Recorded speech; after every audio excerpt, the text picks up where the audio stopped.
Workstation Build Part 2, the peripherals. Let's go.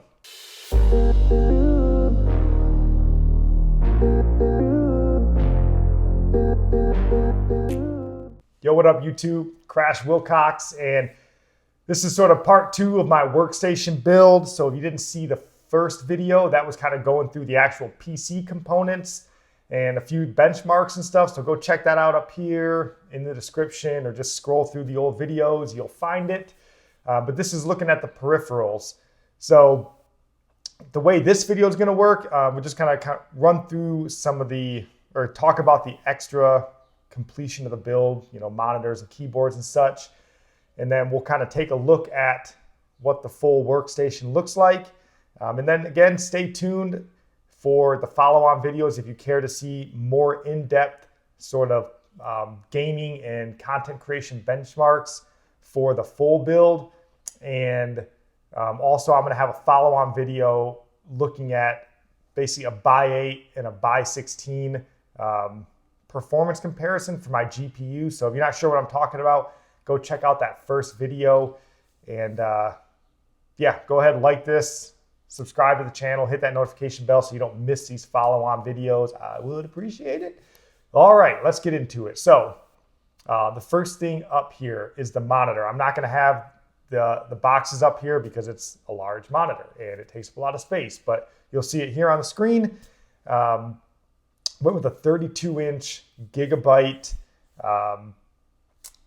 curved monitor, and I don't know the letters off the top of my head, but it's a nice monitor. The reason that I chose this, and as you can see, it's one monitor, and that's all it's going to be. So I wanted a wide monitor without being, exorbitant, because once you start getting above 32 inches, the price is outrageous. And I didn't want to spend that. But this monitor has a lot of features that I wanted. So it's 165 hertz, 1440p, very color accurate, and it's curved like I mentioned. I personally like that. That's definitely a preference thing. I like curved monitors, and it just overall, it works very well. I didn't need something extremely high refresh rate, 240. I don't competitive game, and again, this is a workstation build.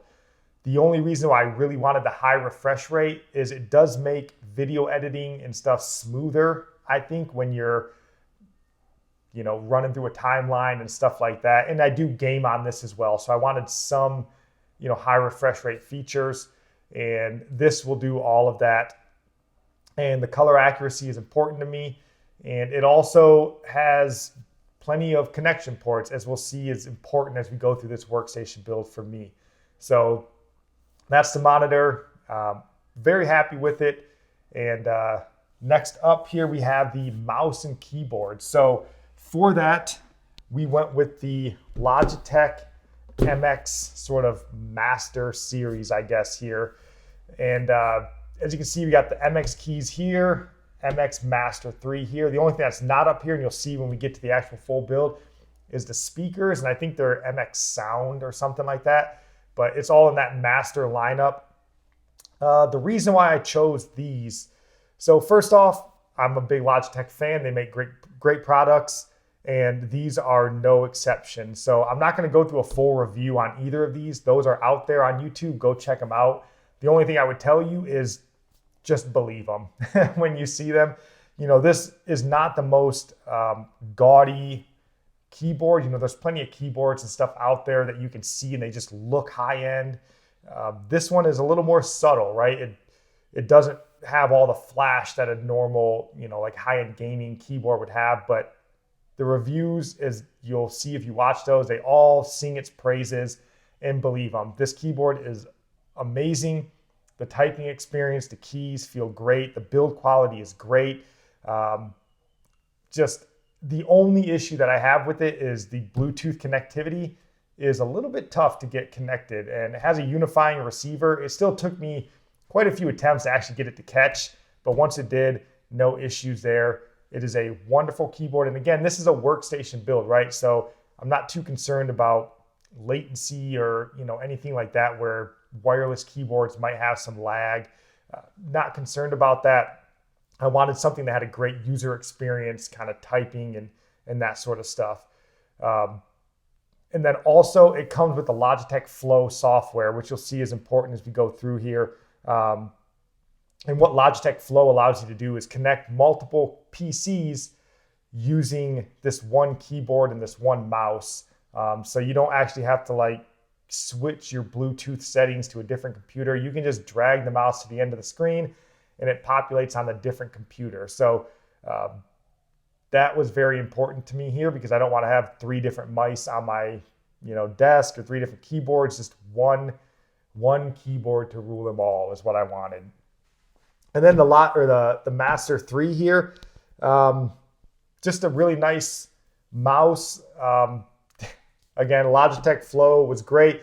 And then the stupid little thing that this has that I really like is it has a horizontal scroll wheel. And that was important to me, and I utilize it, and I really like it. So just 2 great pieces of equipment here. And the last one, just the MX Sound speakers. You'll see them on the desk. They're bigger than I thought they would be, but Bluetooth. I didn't want a lot of wires on the desk, and they work well, sound great. Again, Logitech makes nice equipment. So that was sort of the main peripherals. And then the last thing just to touch on with the rest of the build here is the reason I went with one monitor and the Logitech Flow supported peripherals is I have my 2 laptops on the desk. So I have my Razer Blade 15, which I have videos of if you want to see sort of how that works, my impressions of that wonderful laptop, and then also a MacBook Pro. And I utilize those sort of as secondary screens, and it works just fine. I wanted, I travel a lot, so it was important for me to sort of have the same sort of software and files and all that sort of stuff on my laptops as I have on my main workstation PC. So, utilizing Logitech Flow, you can just drag and drop files from PC to laptop and back and forth and stuff. So it makes taking that equipment, you don't have to plug in hard drives and then take it to the laptop and upload files and do all that sort of stuff. You can kind of just set it up right there at your workstation and then grab the laptop and go. And it makes it a little bit easier on me. So that was kind of the reason why I decided on the one bigger monitor, because I have the 2 laptops as sort of second and third external monitors almost if I need them. So that's the rest of the build here. So we're going to go ahead and jump over to the actual desk, see what it looks like all set up, and how I think it works. So let's get over there. All right, so here we are now at the desk. Kind of talked about the components already, and I've changed if you haven't noticed. It's been a couple days, but here we are taking a look at the actual setup. So as you can see behind me, we got the central monitor, the Gigabyte 32-inch, and then to the right side, we got the MacBook and the Razer on the left side. So just kind of touching back on why this was the way I decided to go with the workstation. It's more just an idea for, or a different idea. So often we see sort of the standard, you get the the PC on the desk and you got the 2 monitors and whatever happens to be, and that's sort of the workstation. But there's more than one way to skin this cat. So that's kind of the idea with this, is just trying something a little bit different that hopefully will work better. Like I said, I travel a lot, so having the 2 monitors right here, and we're going to or the 2 laptops, as sort of external monitors. I think it's worked well so far. It's been a few days since I've set this up, and I've had a chance to play around with it, and I'm kind of liking it. And we'll jump in here and take a look at how we sort of utilize this. But overall, I think it's been pretty nice. And also one thing that I didn't really think of, just having kind of the big central monitor and not dual monitors, is causes you to focus a little bit more when you only have one monitor and you can only kind of do one task at a time, in a sense. We'll see how you can kind of have 2 monitors, but helps me focus a little bit more on what I'm doing. So that's kind of nice. But with that being said, let's kind of turn around and take a look at these monitors. All right, so as you can see here, got the MX keys, keyboard, working well. And I didn't mention, but you can't get the MX keys without shelling out the extra 20 bucks for the MX palm rest. Thank you, Logitech. And as we mentioned, got the MX Sound speakers behind here. Nice speakers, Bluetooth. I'm liking those.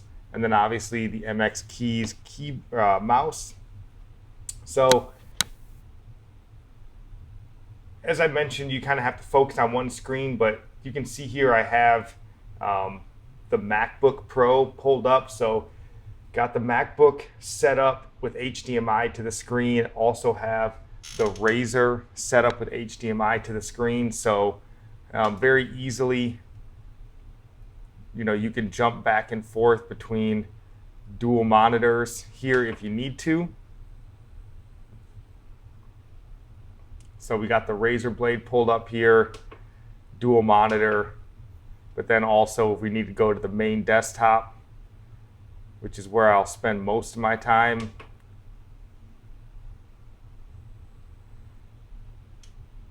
you got that pulled up here as well. So you got the desktop showing right now. We had the MacBook showing dual monitor there earlier, and then obviously the Razer blade. So it gives you a lot of options and flexibility as far as how you want to work. I do a lot of my recording and editing for audio and stuff in Logic Pro, so I'll have the dual monitors there. Like I talked about before, I travel a lot, and usually the Razer is what I take with me on the road, so I'm able to sort of run dual monitor there. But this is the main desktop PC. And then one of the main reasons, like I talked about, why I went with the peripherals that I went with was the Logitech Flow software. So what Logitech Flow allows you to do is basically work from one monitor, or from basically one PC to the next almost seamlessly. There is a little bit of lag involved in it, but I'm not sure how well you guys can see the mouse right here. All right, so I changed the mouse size and color so you can see a little bit better. But yeah, what Logitech Flow allows you to do is just kind of transition from one PC to the next. So I have obviously 2 Windows PCs and a Mac OS, and just dragging the mouse to the end of the screen will pull it up, and you can start controlling without any sort of swapping of Bluetooth or anything like that. It's just working, and then coming back across, same thing. If you can see, I couldn't change the mouse size on the MacBook. So just seamlessly, you're working from one operating system to the next. And same thing works with the keyboard. So you're just typing and working.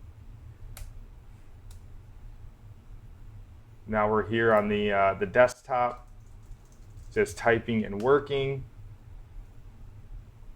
And then same thing coming over here to the Razer. So that is a really nice function. And then it also gives you the opportunity to drag and basically copy and paste files essentially from one operating system to the next. So you can just grab whatever document that you need. So we just copied it from the Razer, and you can just paste it right here on the desktop, and then also paste it right here. Let's go Mac. Right here on the Mac. So obviously you're not going to do large video files or even stuff like that, but small files that you would need. I haven't tested how big of a file you could get on here, but that's a pretty neat feature to just be able to take something from your laptop without connecting any external hard drives or anything like that, any Dropbox or OneDrive. You can just grab it, throw it on your MacBook, and you're ready to go. So that's a pretty neat feature. But all right, so that's really all I have on the peripherals part of this. If you guys found this enjoyable, again, please take a second to like the video, subscribe to the channel, and then stay tuned. I do have those other follow-on videos coming up. So we're going to do a deeper dive into the actual benchmarks, looking at more in-depth gaming benchmarks and content creation benchmarks. And then lastly, we're going to look at the by 8 versus the by 16 comparison for the GPU. Because as I mentioned in that first video, we're running in a by 8 configuration now. Not sure what I'm talking about? Go check that first video out. I'd appreciate it. But anyways, hope you guys found this helpful. God bless.